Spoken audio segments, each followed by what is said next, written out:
ప్రేమిస్తున్న మా ప్రియ పరలోక తండ్రి, ఈ ఘనమైన నామానికి వందనాలు స్తుతులు స్తోత్రాలు చేస్తున్నాం ప్రభావ.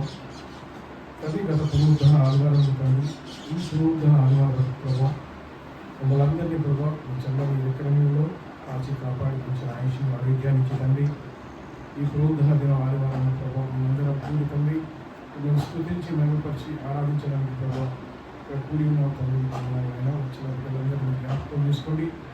రావాల్సిన పిల్లలు త్వరగా నడిపించడం తండ్రి. ఇది జగమైన ఆరాధనలో ప్రభావ ఆదిని దీక్ష వహించి మీరే ఘనత మహిమ ప్రభావాలు నేర్పుతున్నాడు.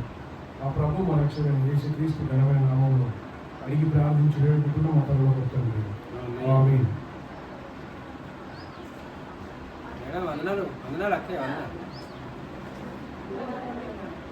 మన మధ్యలో నిత్య జీవనం వచ్చి ఒక పాట పాడి దేవుని మహిమపరుస్తాం.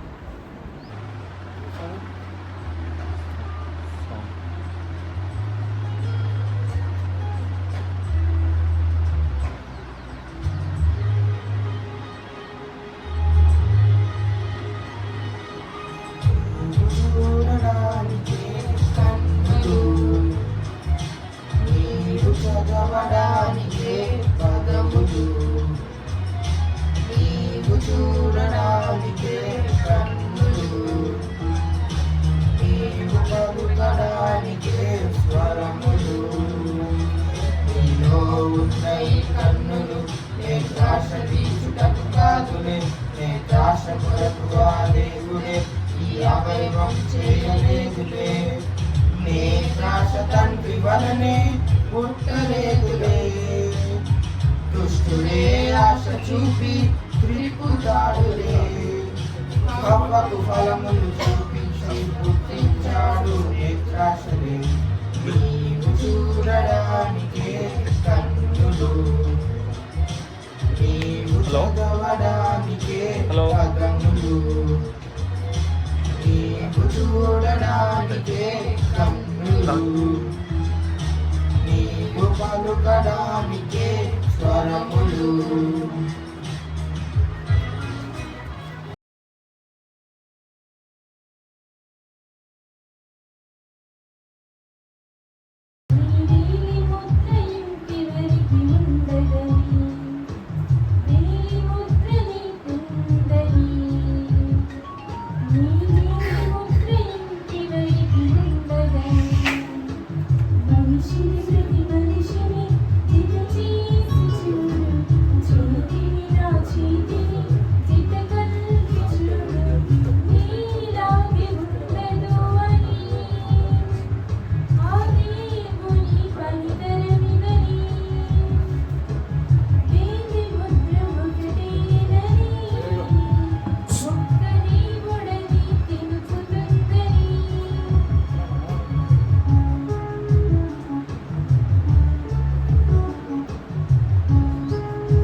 నా గుండె నాలో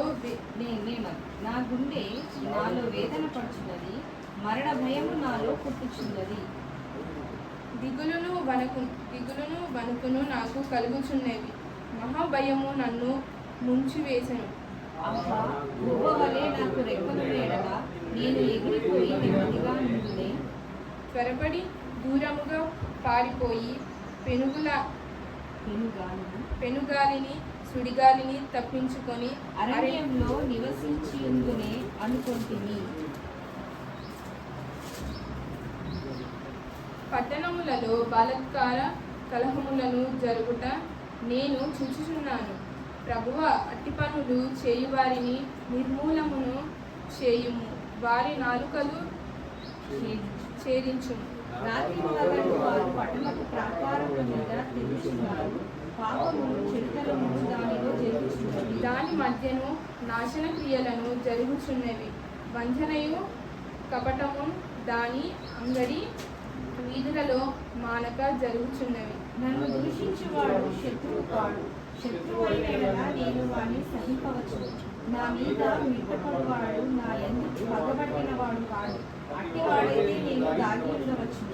ఈ పని చేసిన నీవు నా సహకారివి, నా చెలికాడవు, నా పరిచయుడు.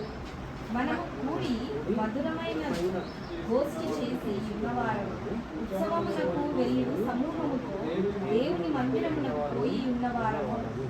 వారికి మరణము అకస్మాత్తుగా వచ్చును గాక, సజీవులుగానే వారు పాతాళమునకు.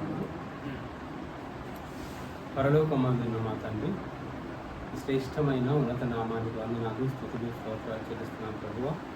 గడిచిన కాలం అంతే మీరు మమ్మల్ని అందరినీ క్షేమంగా కాచి కాపాడడానికి కృతజ్ఞతలు తండ్రి.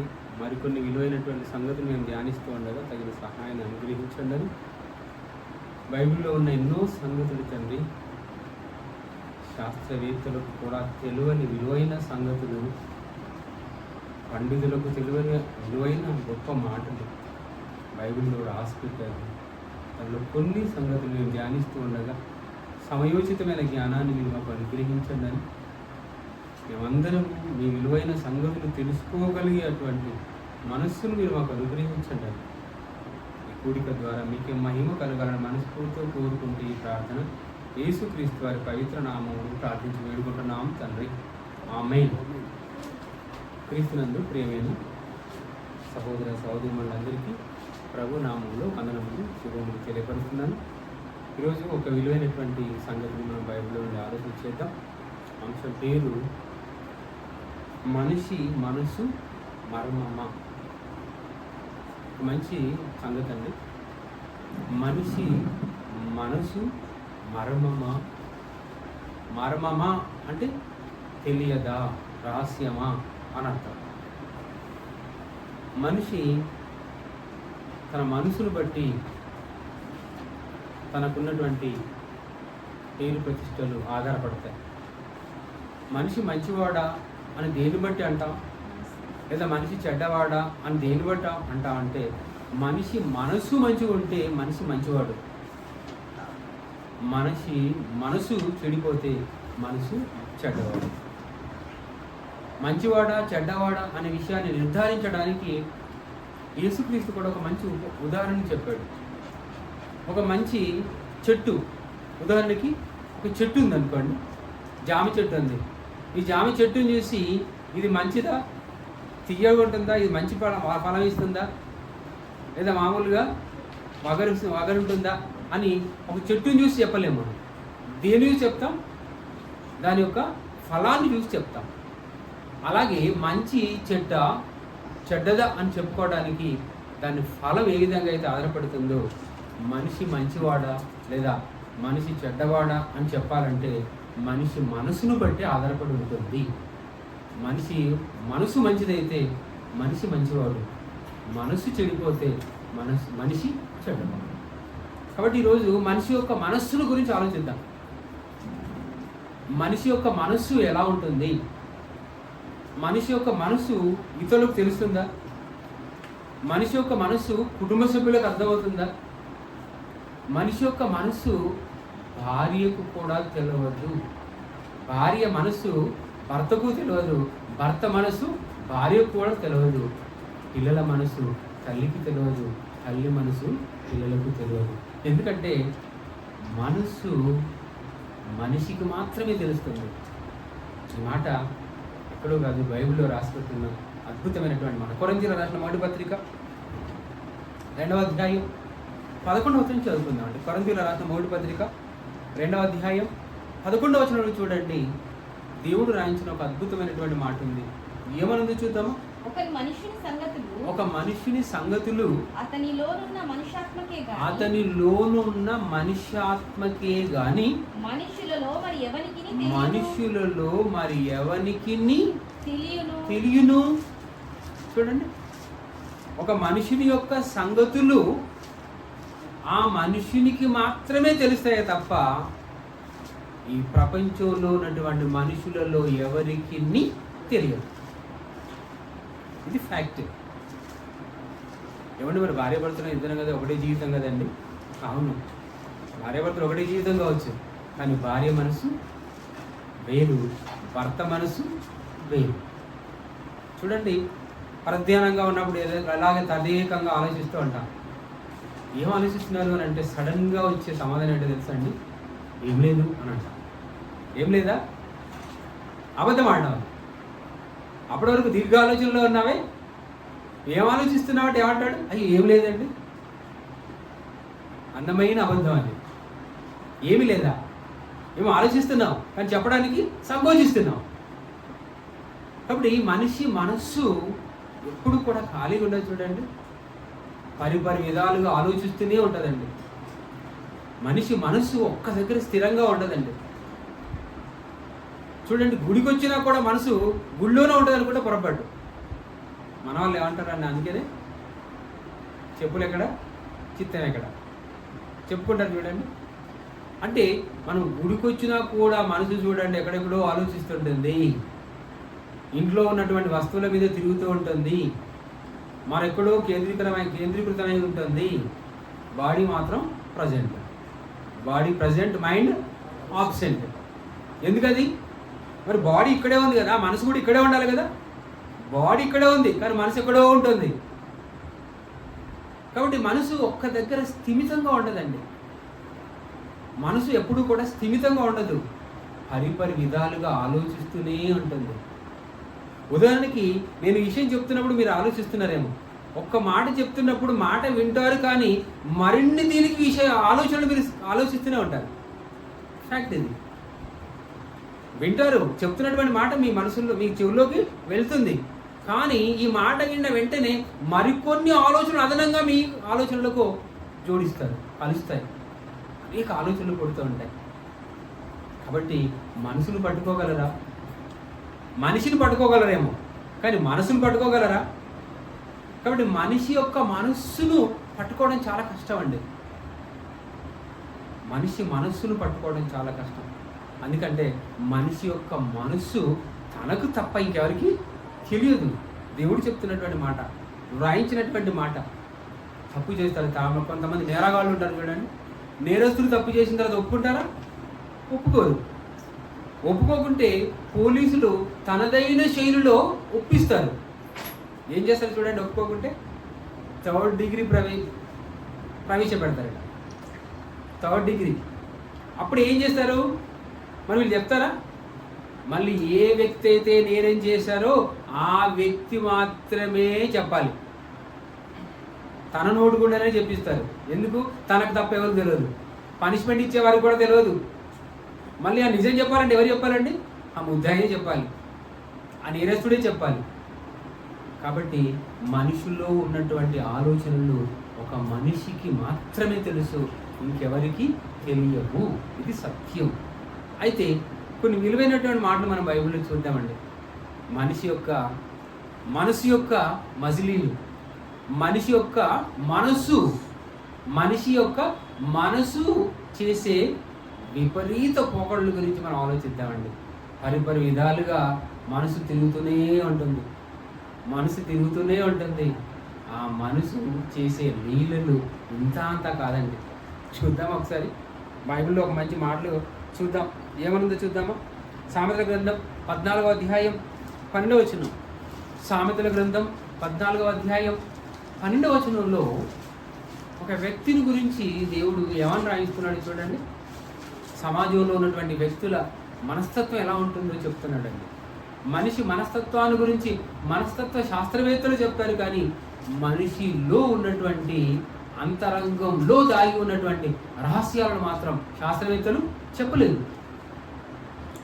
మనిషి యొక్క మనస్తత్వాన్ని గురించి చెప్పగలరేమో కానీ మనిషి మనసులో దాగి ఉన్న నిజాన్ని మాత్రం శాస్త్రవేత్తలు చెప్పలేదు. ఈ మాట చదువుకుందాం. ఏమన్నదో చూద్దామా? ఒకని ఎదుట సరి అయినదిగా కనబడు మార్గము కలదు, అయితే తుదకు అది మరణమునకు త్రోవతీయునట. ఒక మనిషి ఎదుట తన మనిషి ఏ విధంగా ఉంటుందంటే, మళ్ళీ చదువుకుందాం. ఒకని ఎదుట సరి అయినదిగా కనబడు మార్గము కలదు, అయితే తుదకు అది మరణమునకు ఎక్కడ తీస్తుందటండి? మరణానికి త్రోవ తీస్తుందట. అంటే ఒక నీ ఎదుట యథార్థమైనదిగా కనబడుతుంది అన్నమాట. తను ఏమైనా నమ్ముతున్నాడు అనుకోండి, నమ్మితే తనకు రైట్ అనిపిస్తుంది అంతే. తాను నమ్ముచున్నది అది రైట్ అనిపిస్తుంది, తన ఎదుటది యథార్థం అనిపిస్తుంది. కానీ ఆ మార్గం తుదకి ఎక్కడి దారి తీస్తుందట? మరణానికి దారి తీస్తుంది. అంటే తాను నమ్మింది నిజమా? ఆలోచించాలండి. తన ఎదుట ఎలా కనిపిస్తుంది? యథార్థంగానే కనపడుతుంది, తనకు అది యథార్థంగానే కనపడుతుంది.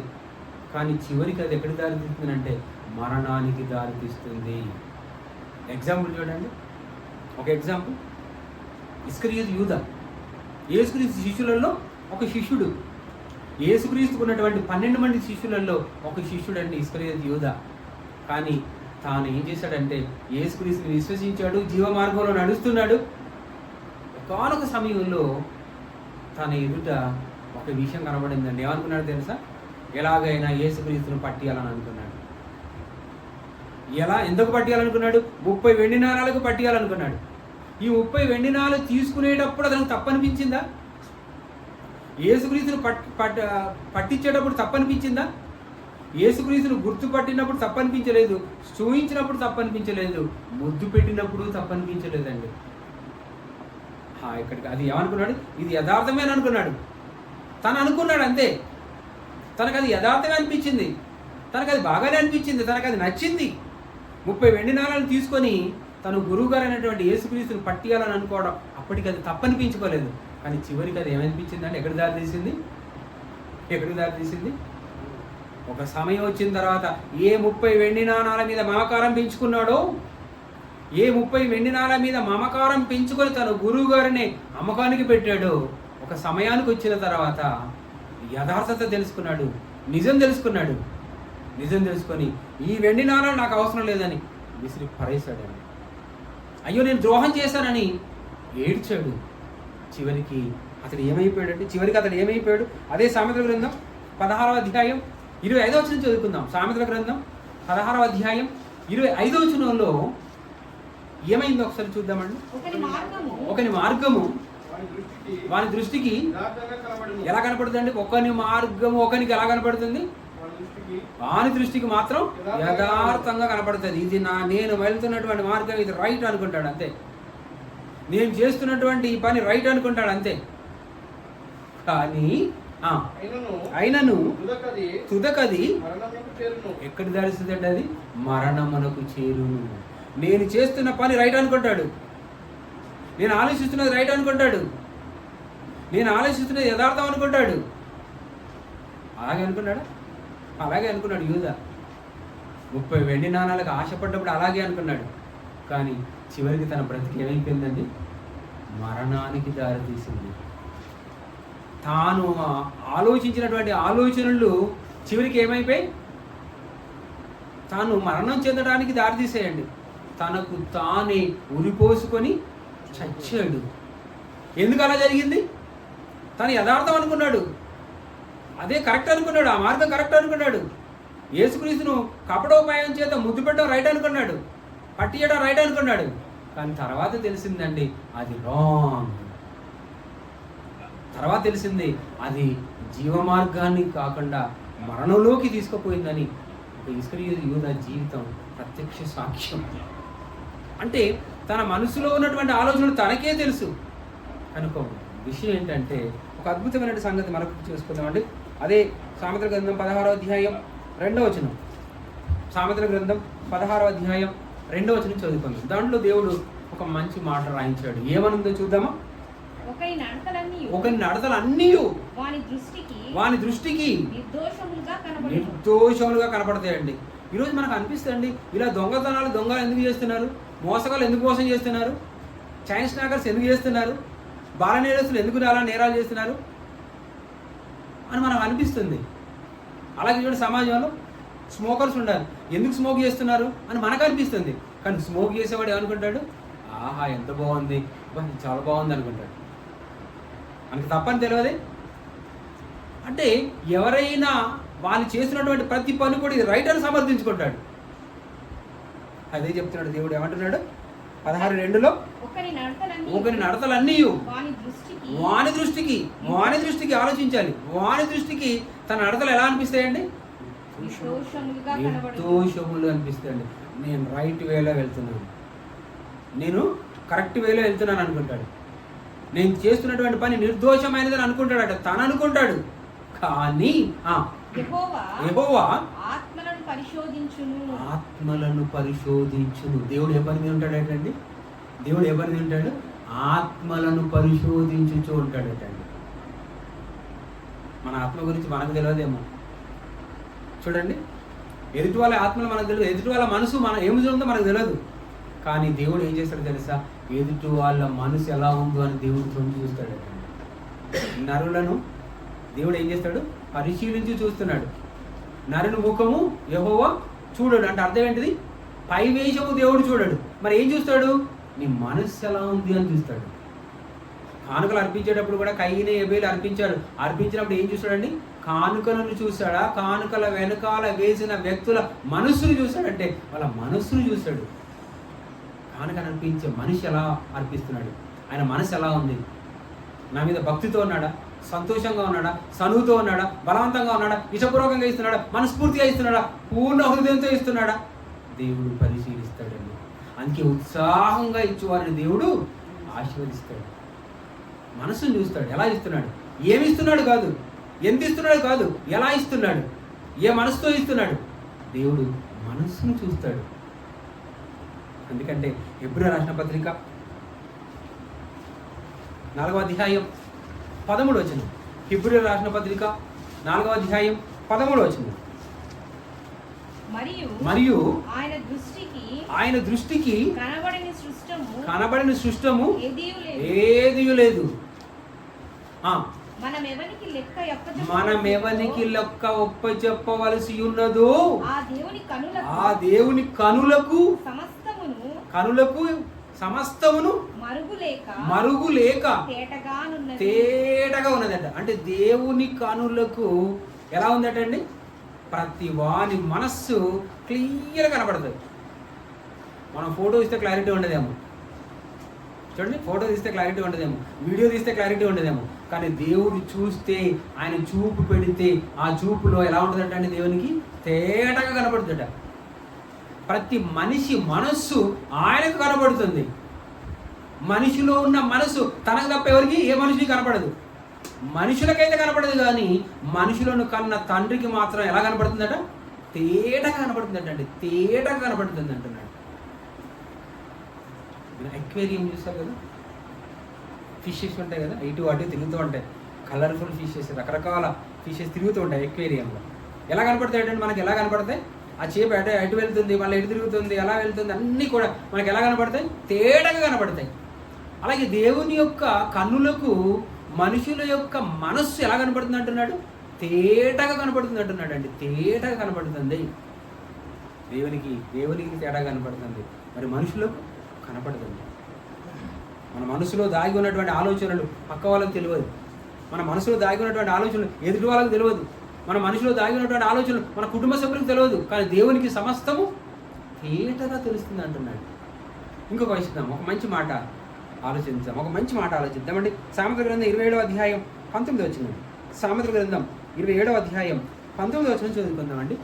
ఎవరైనా పొరపాటున చిన్న తప్పు చేశారనుకోండి, తప్పు చేసిన వారి ముఖం ఎలా ఉంటుంది చెప్పండి?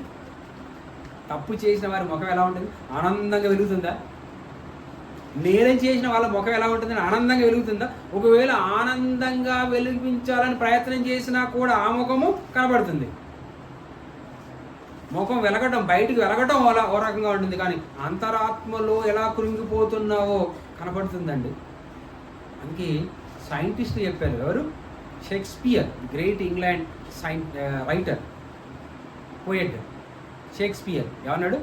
Face is the index of the mind అన్నాడు. Face is the index of the mind. ఆ వారి ముఖ లక్షణమే వారి మీద సాక్ష్యం ఇస్తుంది. ఎక్కడి మాట ఇది? షేక్స్పియర్ అనుకుంటున్నారు, తప్పు. ఆ షేక్స్పియర్ బైబిల్ చదివాడు. బైబిల్లో ఉన్నటువంటి మాట ఏంటో తెలుసా? వారి ముఖ లక్షణమే వారి మీద సాక్ష్యం ఇచ్చును అంటున్నాడు. ముఖం చూస్తే చాలు. ఆనందంగా ఉన్నాడా? దిగులుతో ఉన్నాడా? బాధతో ఉన్నాడా? సంతోషంగా ఉన్నాడా? సగం సంతోషంగా ఉన్నాడా? పూర్తి సంతోషంగా ఉన్నాడా? ఉత్సాహంగా ఉన్నాడా? ప్రతిది కూడా క్లియర్గా తెలిసిపోతుందండి. అందుకే దేవుడు మంచి మాట రాయించాడు. సామెతల గ్రంథం 27వ అధ్యాయం 19వ వచనం చదువుకుందాం. సామెతల గ్రంథం 27వ అధ్యాయం 19వ వచనం చదువుకుందామండి. నీటిలో ముఖమునకు ముఖము కనబడునట్లు ఒకని మనస్సునకు మరి ఒకని మనస్సు. చూడండి, ఎప్పుడండి? ఏదైనా ఇన్సిడెంట్ జరిగినప్పుడు, ఒక సంఘటన జరిగినప్పుడు, ఏదైనా ఇన్సిడెంట్ జరిగినప్పుడు, ఒక సంఘటన జరిగినప్పుడు తన ముఖంలో అది దాచిపెట్టుకుంటాడటండి. తన ముఖంలో కనపడుతుంది. రిజల్ట్ వచ్చాయనుకోండి, 10th క్లాస్ రిజల్ట్ వచ్చినప్పుడు ముఖం ఎలా ఉందండి? వెలిగిపోతుంది. మంచి మార్కులు వచ్చిన వాళ్ళ ముఖం ఎలా ఉంటుందండి? వెలిగిపోతుంది. బార్డర్ మార్క్స్ వచ్చాయనుకోండి, ఎలా ఉంటుందండి? డిమ్ముగా ఉంటుంది. ఎందుకలా ముఖం అలా మార్చుకున్నామని అంటే మెల్లిగా చెప్తారు, ఏమని? మార్కులు తక్కువ వచ్చాయి. ఏంటమ్మా ఉత్సాహంగా ఉన్నాయంటే ఈ రోజు అని అంటే ఏమని చెప్తారు తెలుసా? ఈరోజు రిజల్ట్స్ వచ్చాయి తెలుసా? అవును, రిజల్ట్స్ వచ్చాయి. ఎన్ని మార్కులు వచ్చాయి? 555 మార్కులు వచ్చాయి. 600. Wonderful marks. ముఖం ఎలా ఉంటుందండి? వెలిగిపోతుంటుంది. కాబట్టి ఒకరి ముఖం ఒకరికి ఎలా కనపడుతుంది, తేడా ఎలా కనపడుతుందో చూడండి. దేవుడు చెప్తున్నాడు, నీళ్ళల్లో మనం ముఖం పెట్టి చూసామనుకోండి ఎలా ఉంటుందంటే, ప్యూర్ వాటర్లో ముఖం పెడితే ఎలా ఉంటుందట? ఒకరి ముఖము నీళ్ళల్లో ఏ విధంగా అయితే స్పష్టంగా కనపడుతుందో ఎదుటివాని ముఖం చూసి కూడా మనం చెప్పొచ్చట. ఇప్పుడు ఏమైనా సంఘటన జరుగుతున్నప్పుడు, అందుకని నేరాలు జరుగుతున్నప్పుడు నేర నిరోధక బ్యూరో వాళ్ళు ఉంటారు చూడండి, నేరాలను పట్టుకునేటువంటి అధికారులు ఉన్నారా? ఆ ముద్దాయిని ప్రవేశపెట్టమంటారు. అతను మా ముందు ప్రవేశపెట్టండి అని అంటాడు, మా ముందు హాజరుపరచండి అని అంటాడు. ఫస్ట్ ఏం చేస్తారో తెలుసా అండి? వాళ్ళ ముఖం పరిశీలనగా చూస్తారు. తదేకంగా వాళ్ళ ముఖం చూస్తారు, వారి కన్నులను చూస్తారు, వారి ఫేస్ని పరిశీలిస్తారు. ఆ ఫేస్లో దిగులుందా, బాధ ఉందా, ఏదో విషయాన్ని దాస్తున్నట్టుందా, ఆనందంగా ఉందా, బాధతో ఉందా, బెంగతో ఉందా, దుఃఖంతో ఉందా, ఫేస్ భయంతో ఉందా? ఫేస్ చూస్తారండి, అంతే. ఫేస్ చూస్తారు అంతే. అప్పుడు క్లియర్గా ఏ తప్పు చేయలేదు అనుకోండి, పాపం ఏమో దిగులేదు. ఏ తప్పు చేయని వాళ్ళు ఎలా ఉంటారండి? హ్యాపీగా ఉంటారు. నేను ఏ తప్పు చేయలేదు, నేను ఏదైనావు చేయలేదు. అప్పుడు చూడండి ఎలా ఉంటుందండి ఫేస్? ప్రశాంతంగా ఉంటుంది, నిర్మలంగా ఉంటుంది. తెలిసిపోతుందండి, ఎదుటి వాళ్ళకి తెలిసిపోతుంది. అందుకే వచనం చూడండి, ఒకసారి చదువుదాం. ఎంత బాగుందండి అది. సైకాలజిక్ బిట్ అనమాట, సైకాలజికల్ బిట్ అది. ఏమని చెప్పాడు దేవుడు? ఏమని రాయించాడు చూడండి. నీటిలో ముఖమునకు ముఖము కనబడినట్లు ఒకని మనస్సులకు మరి ఒకని మనస్సు. మనస్సుతో మనస్సు, మనస్సుతో మనస్సు, మనుషుల మనస్సుతో మనస్సు. ఎప్పుడు ఇన్సిడెంట్ ఏమైనా జరిగినప్పుడు చేయలేదా? నువ్వు అలా మాట్లాడావా? దొంగతనం చేసావా? చేయలేదా? పలానప్పుడు కన్నులతోనే ముఖంతో. ఆ ముఖం ఎలా కనపడుతుందంటే, ఒక నీటిలో తన ముఖం ఏ విధంగా అయితే కనపడుతుందో తేటగా, ఎదుటివాని మనస్సు కూడా నీటిలో ముఖం కనబడినట్లుగా మనస్సు కనబడుతుంది అని అంటున్నాడు. ఎంత గొప్ప మాటలు చెప్పిందంటే బైబిల్, ఎంత చక్కటి మాటలు చెప్పిందంటే బైబిల్. ఏమన్నాడు? వారి ముఖ లక్షణమే వారి మీద సాక్ష్యం ఇచ్చునని చెప్పింది. ఎంత గొప్ప మాటలండి ఇవి, ఎంత ఆనందకరమైనటువంటి, ఎంత విలువైనటువంటి మాటలండి ఇవి. అందుకే యేసుక్రీస్తు ఎదుటి వాళ్ళ యొక్క అంతరంగాన్ని తెలుసుకొని ఎలాంటి మాటలు మాట్లాడాడో కొన్ని చూద్దామండి. యేసుక్రీస్తు గారు ఏమని మాట్లాడాడో చూద్దామా? ఒక మనసు ఎలా ఉంటుంది, ఒకరి మనసు ఎలా ఉంటుంది అనడానికి 21వ అధ్యాయం మత్తయి సువార్త 21వ అధ్యాయం 29వ వచనం అండి. ఒక మంచి ఇన్సిడెంట్ జరిగింది, ఒక చిన్న మంచి సందర్భం ఒకటి చూద్దామండి. మత్తయి సువార్త 21వ అధ్యాయం 29వ వచనంలో ఒక మంచి మాట ఉంది. ఏమనుంది చూద్దాము. మత్తయి సువార్త 21వ అధ్యాయం 29వ వచనంలో వాడు ఒక తండ్రి ఏం చెప్పాడంటే, 2 పిల్లలు ఉన్నారండి తండ్రికి, 2 కుమారులు ఉన్నారు. పెద్ద కుమారుడు ఉన్నాడు, చిన్న కుమారుడు ఉన్నాడు. తండ్రి పెద్ద కుమారుడికి ఒక పని అప్పచెప్పాడండి. ఏ పని అప్పచెప్పాడంటే, బాబు నువ్వు మన ద్రాక్ష తోటలోకి వెళ్ళి ఆ ద్రాక్ష తోటలో పని చేసుకొని రాపో అని తండ్రి పెద్ద బాబుకి ఆజ్ఞాపించాడటండి. అప్పుడు ఏం చేశాడంటే చూడండి, 29వ వచనం. వాడు పోను అని ఉత్తరం ఇచ్చాడట. ఎటు వెళ్ళమంటే ద్రాక్ష తోటలోకి వెళ్ళి ద్రాక్ష తోట పని చేసుకొని రా అని చెప్పి తండ్రి ఆజ్ఞాపిస్తే మొదటివాడు ఏమన్నాడట? పోను అన్నాడటండి. నెక్స్ట్ కానీ పిమ్మట మనసు మార్చుకొని ఎంతసేపు పడుతుందండి మనసు మార్చుకోవడానికి? మనసు మారడానికి ఎంతసేపు పడుతుంది చూడండి. మనసు మారడానికి ఎంత టైం పడుతుంది? పిమ్మట మనసు చెప్పాడు, ఏమని పోను అని అన్నాడు. పిమ్మట మనసు మార్చుకొని పోయాను. మొదటివాడు ఏమన్నాడు? నేను వెళ్ళను అని అన్నాడు. వెళ్ళను అన్న తర్వాత ఏం చేశాడు? తన మనసు మార్చుకున్నాడు, వెళ్ళాడు. రెండోవాడు వెళ్తా అన్నాడు, మాటకేమో వెళ్తా అన్నాడు, కానీ మనసు మార్చుకున్నాడు, వెళ్ళలేదు.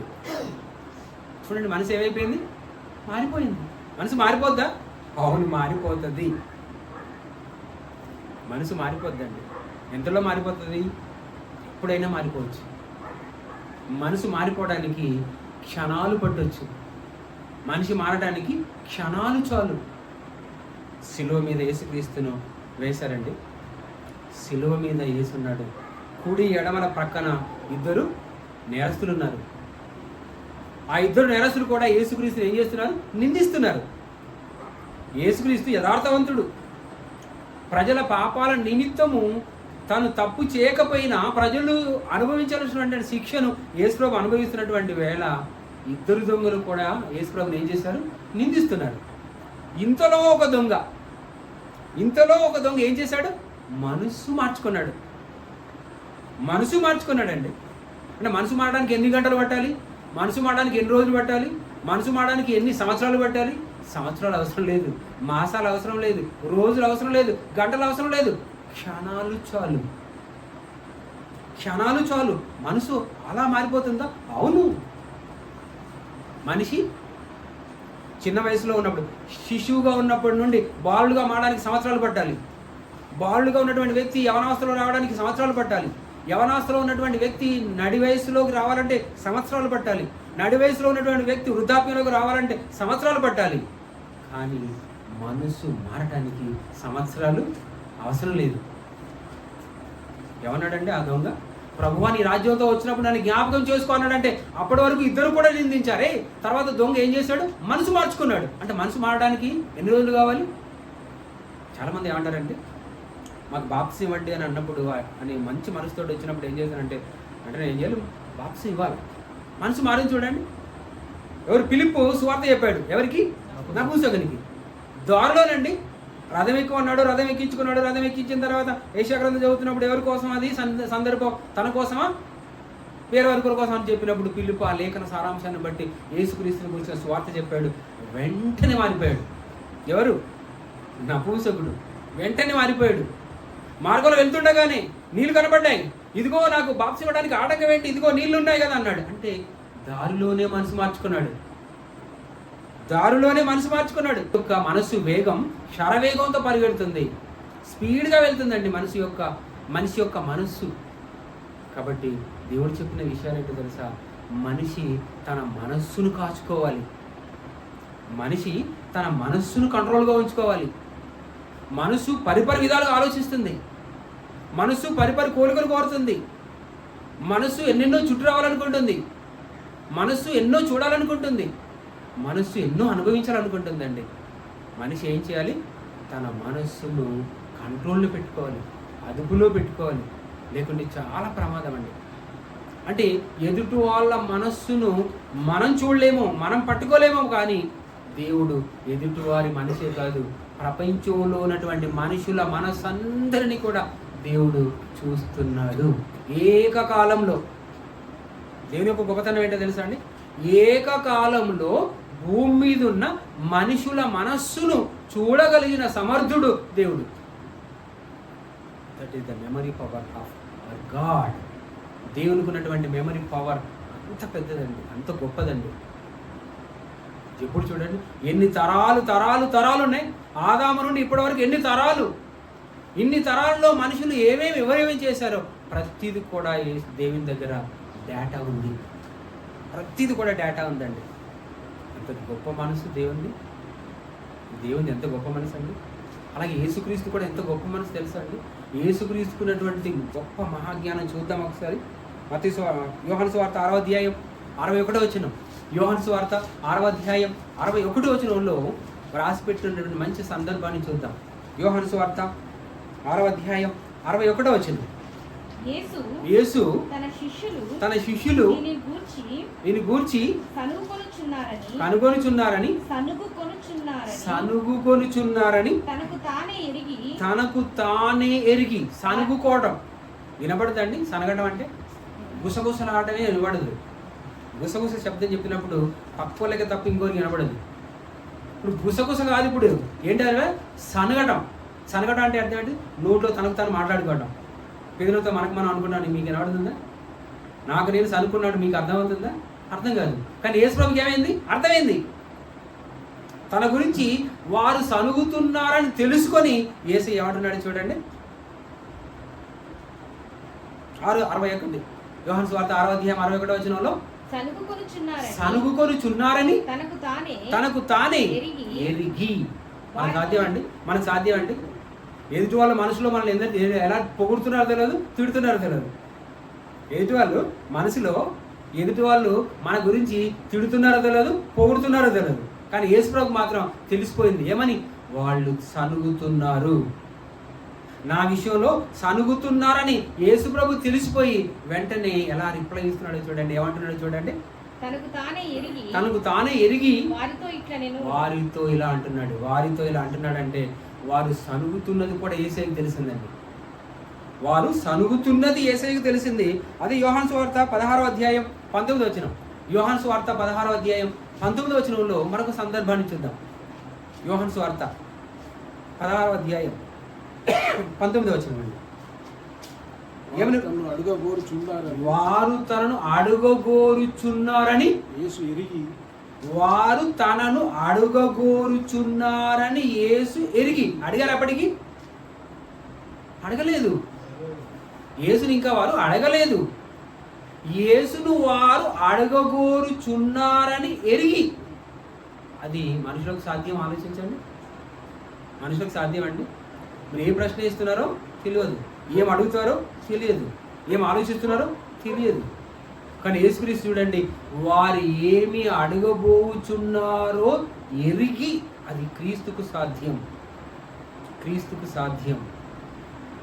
చూడండి, సభలో ఉన్నప్పుడు, జన సమర్థనంలో ఉన్నప్పుడు యేసుక్రీస్తు దగ్గరికి ఒక రోగంతో, మనకు అనారోగ్యంతో ఉన్నటువంటి ఆమె వచ్చి యేసు చెంగును గుట్టింది. అంతే. వెంటనే యేసు ప్రభుకు తెలిసిపోయిందా? తెలిసిపోయింది. యేసుక్రీస్తు మహనీయుడు, గొప్పవాడండి. హృదయ రహస్యాలను తెలుసుకునేవాడు. ఎదుటి వాళ్ళ మనసులో ఏముందో చెప్పగలిగినటువంటి మహనీయుడు అండి.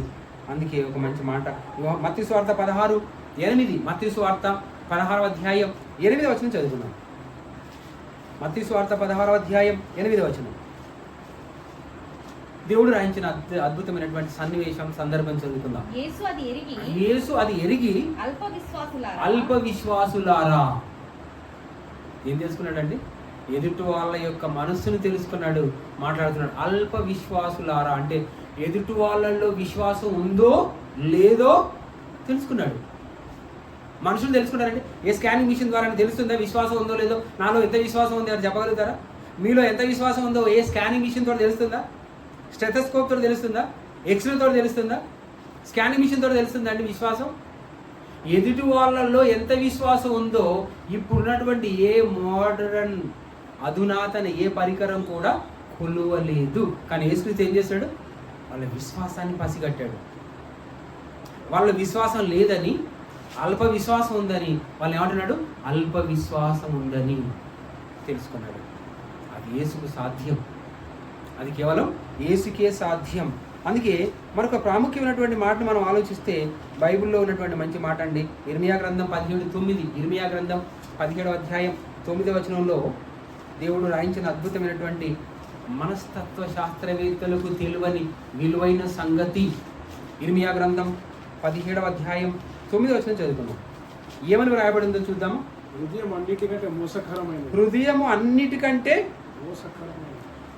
అన్నిటికంటే మోసకరమైనది, అది ఘోరమైన వ్యాధి కలది,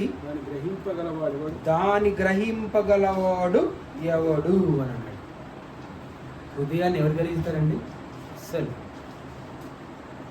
మనసుని ఎవరు తెలుసుకోగలుగుతారు? ఎవరికి తెలుసుకోలేరండి. ఇంపాసిబుల్ అన్నాడు. అస్సలు ఎవరు గ్రహించలేరండి. కానీ దేవుడు మాత్రం గ్రహిస్తాడు. ఒక సందర్భంలో చూడండి, పేతురు సంఘంలో నిలబడ్డాడు. అప్పుడు వస్తున్నాడు. ఎవరు వస్తున్నారు? అననీయ వచ్చాడు. పేతురు ఎవడగాడంటే ఫస్ట్ ప్రశ్న, నీవు అమ్మినటువంటి భూమి ఇంతకేనా అంటే ఎవరికి తెలిసిపోయింది? పేతురు తెలిసిపోయింది. ఎందుకు పేతురు తెలిసిపోయింది? పరిశుద్ధాత్మతో నిండుకొన్నాడు గనుక. పరిశుద్ధాత్మతో నిండుకున్నాడు గనుక అతడు అమ్మినటువంటి వెలలో కొంత దాచుకున్నాడు, కొంత తీసుకొచ్చాడు అనే విషయం క్లారిటీగా తెలిసిపోయిందండి పేతురికి. అలా కారణం పరిశుద్ధాత్మతో నిండుకున్నాడు కనుక. పరిశుద్ధాత్మతో నిండుకున్నాడు, పేతురికి తెలిసిపోయింది. ఇంకా చూడండి, మనసు ఎంత కపటమైందో తెలుసా అండి? మనసు ఎంత కపటమైంది అని అంటే, హేరోదు రాజు ఏం చేశాడు? హేరోదు రాజు యేసుక్రీస్తుని చంపాలనుకున్నాడా లేదా? యేసుక్రీస్తుని చంపాలనుకున్నాడు. తూర్పు దేశపు జ్ఞానులు ఇచ్చినప్పుడు వాళ్ళతో ఎలా ప్రవర్తిస్తున్నాడండి? కపటంతో ప్రవర్తిస్తున్నాడు. మీరు వెళ్ళండి, మీరు వెళ్ళి పూజించి తిరుగు ప్రయాణంలో నాకు కూడా ఆ చిరునామాని చెప్పండి, నేను కూడా వెళ్ళి పూజించుకొని వస్తానన్నాడు. కానీ చెప్పింది నటన, కపటం. మనసులో ఏముందండి? మనసులో ఏముంది? వీళ్ళు ఎవరంటే తూర్పు దేశపు జ్ఞానులే. కానీ తూర్పు దేశపు జ్ఞానులు హేరోదు మనస్సును పసిగట్టారా? తూర్పు దేశపు జ్ఞానులే, కానీ హేరోదు రాజులో దాగి ఉన్నటువంటి కపటపు మనస్సును తెలుసుకోగలిగారండి. ఒకరు తెలుసుకుంటే అదే మార్గం గుండా ఎందుకు వస్తారు? దేవుడు చెప్పి మరో మార్గం గుండా వెళ్ళువండి అని చెప్పేంతవరకు కూడా వాళ్ళు అదే మార్గం గుండా వస్తున్నారంటే వీరి శాస్త్రవేత్తలు అయినా కూడా హేరోదు మనస్సులో కపటాన్ని కనిపెట్టలేకపోయారు. అలాగే చూడండి, మొర్దెకైని హామాను ఏం చెప్తాడు? ఏం చేయాలనుకుంటాడు? హామాను మొర్దెకైని ఏం చేయాలనుకుంటాడు? హామాను యూదుల శత్రువు. హామాను యూదుల శత్రువు కనుక మొర్దెకైని అలాగే యూదా జాతిని సమూల నాశనం చేయాలనుకుంటాడు. సమూల నాశనం చేయాలనుకుంటాడు. ఈ విషయం బయటికి చెప్పాడా? హామాను మనసులో ఉన్నటువంటి విషయం చెప్పాడంటే, మొర్దెకై కోసం ఏం చేశాడు? ఉరికంబాన్ని తయారు చేశాడు. మనసులో మాత్రం ఏముంది? మొర్దెకైకి ఉరికంబం వేసి చంపాలనుకున్నాడు. అది మనసులో ఉంది. కానీ అతని ఆలోచన తనకి ఎలా ఉంది? యథార్థంగా ఉంది. కానీ ఎక్కడి దారి తీసిన చివరికి? ఏ కొత్త ఉరి కొయ్యనైతే మొర్దెకై కోసం ఏర్పాటు చేశాడో అదే ఉరి కొయ్య మీద తన ప్రాణాలు పోవలసి వచ్చింది. కారణం ఏంటంటే, ఒకరికి తన నడతలు ఎలా కనపడతాయి? నిర్దోషంగా కనపడతాయి. ఒకరికి తన నడతలు ఎలా కనపడతాయి? యథార్థంగా కనపడతాయి. చివరికి అది ఎక్కడికి నడిపిస్తుంది? మరణానికి నడిపిస్తుంది. తాను పట్టుకున్నది నిజం అనుకున్నాడండి. తాను పట్టుకున్న కుందేలుకి ఎన్ని కాళ్ళట? 3 కాళ్ళు. తాను అనుకున్నాడు ఇదే రైట్ అనుకుంటాడు. చివరికి అది రాంగ్ అని తెలుసుకోవాల్సి వస్తుందండి. ఒకసారి ఆలోచించండి. ఒకరి మనసు ఒకవైపు ఉన్నప్పుడు ఏమనుకుంటుందో తెలుసా అండి? ఒక ఎగ్జాంపుల్, చిన్న పార్టీలు, ఇప్పుడు పార్టీలు ఉన్నాయనుకోండి. ఒక పార్టీలో ఉన్నటువంటి వ్యక్తి ఏమనుకుంటాడు? ఉన్నంత వరకు ఇదే రైట్ అనుకుంటాడు. పార్టీ నుండి మారిన తర్వాత అది రైట్ అనుకుంటాడు. అది మనసు ఆలోచించే విధానం. కాబట్టి తన మనసు తనను మోసం చేస్తుందా? ఒకరి మనసు ఒకరిని మోసం చేస్తుందా? అవును, మోసం చేసే ప్రమాదం ఉంది. కనుక తన మనసు విషయంలో చాలా జాగ్రత్తగా ఉండాలి. ఈ మాట చదువుకుందా? 2 కొరింథీయుల రాసిన పత్రిక 10వ అధ్యాయం 7వ వచనం. కొరింథీయుల రాసిన 2వ పత్రిక 10వ అధ్యాయం 2వ వచనంలో మనసు గురించి ఏమని చెప్తున్నాడు అనే విషయాన్ని చెప్పుకుందాం. 2 కొరింథీయుల రాసిన పత్రిక 10వ అధ్యాయం 7వ వచనం. సంగతులను పైపైననే మీరు చూచుచున్నారు. ఎవడైనను తాను క్రీస్తు వాడనని నమ్ముకొనిన ఎడల అతడు ఎలాగూ క్రీస్తు వాడో అలాగే మేమును క్రీస్తు వారమని తన మనసులో తాను తన మనసులో ఏం చేయాలంటే తిరిగి ఆలోచించుకోవాలి. ఒక ఆవు మేత వేస్తుందా? ఖాళీ సమయంలో ఏం చేస్తుందండి? తిరిగి నెమరేస్తుంది. మనం కూడా ఒకే విధానంలో కాదు, మనం క్రైస్తవులుగా ఉన్నాం. ఎలా క్రైస్తవులం అయ్యాము మనము మళ్ళీ తిరిగి మనసు పెట్టి ఆలోచించుకోవాల్సిన అవసరం ఉంది. విషయాలను మీదే చదివి పరపడకూడదు. లోతులోకి వెళ్ళిపోయి మనం ఎలా క్రైస్తవులం అయ్యాం, ఎప్పటి నుండి అయ్యాం, ఆ నిజమైనటువంటి క్రైస్తవులుగా నిలబడ్డామా లేదా అని చూసుకోవాల్సిన బాధ్యత మన మీద ఉంది. అందుకే చివరికి మాట చదువుకుందామండి, మన మనసు ఎలా ఉండాలి. చివరిగా వీటన్నిటిని చదువుకున్న తర్వాత, ఇప్పుడు ఈ విషయాలన్నింటి గురించి చదువుకున్న తర్వాత మనం ఎలా ఉండాలండి? మంచి మాట. ఫిలిప్పీయులకు రాసిన పత్రిక